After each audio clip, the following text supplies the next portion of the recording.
Okay, the first examples we did is where the desired outcome for our division was to produce a quotient either with a remainder or with a quotient that was a mixed fraction.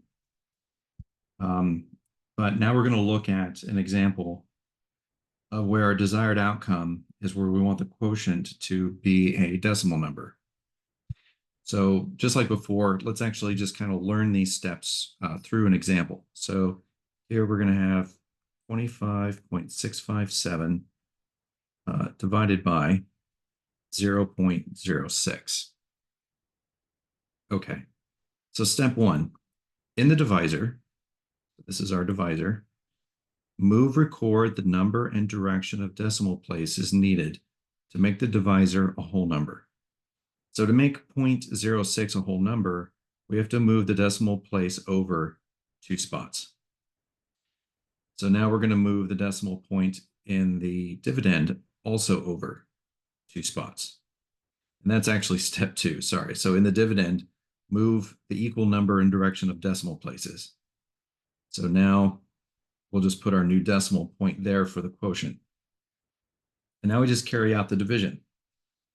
So let's see here, 6 goes into 25 4 times, giving us 24. The difference of 25 minus 24 is 1. Carry down the 6. 6 will go into 16 at most 2 times to give us 12. The difference of 16 and 12 is 4. Drop down to 5. 6 will go into 45 at most 7 times. 7 times 6 is 42. 45 minus 42 is 3. Drop down the 7. And 6 will go into 37 at most 6 times. And 6 times 30, or 6 times 6 is 36. With a difference of 1. So notice that we're, unlike the previous examples, we kept going after we reached our decimal point, our new decimal point. We're still going. And actually, we're going to keep going. You know, you might think, well, how else can we go? We're out of digits. 7 was our last one. But what you do is you just keep adding zeros. So now we'll drop a 0 down. And 6 will go into 10 one time. And so 1 times 6 is 6, with the difference of 4. And now we'll drop a 0 down. 6 goes into 40 6 times. 6 times 6 is 36. 40 minus 36 is 4. And give me a second. My tablet is overheating. So it tends to kind of pause and freeze my writing. There we go. And then we'll drop 0 down again.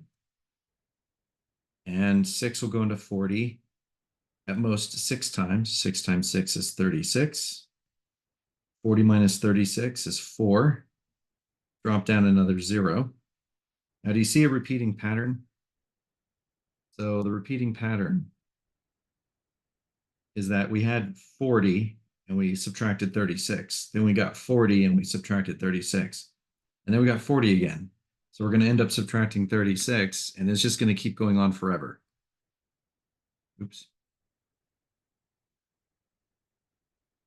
So that means we're just going to keep getting 6s. All right.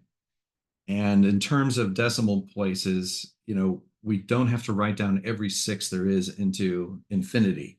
We can represent that mathematically pretty easy. So our answer is going to be 427.616 repeating.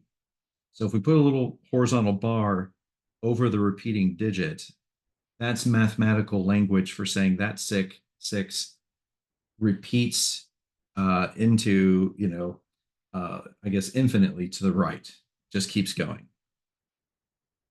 So there we go. So, you know, this is if you wanted your quotient to be represented as a decimal. Now, when you do this next think pair share on your own, this one will not have repeating digits like this one did. Instead, this one will just keep going and going and going. I kind of don't know when it stops. So what I would recommend that you do on this next one is round it to 4 decimal places. So that means you're going to want to go at least 5 decimal places to see whether you need to leave the 4th decimal place alone or round it up. Okay. And so what you should get for an answer is 2.5147. That should be your answer. So just go one more past that 7, just so you kind of see that why the answer is the way that it is. All right, give that a try.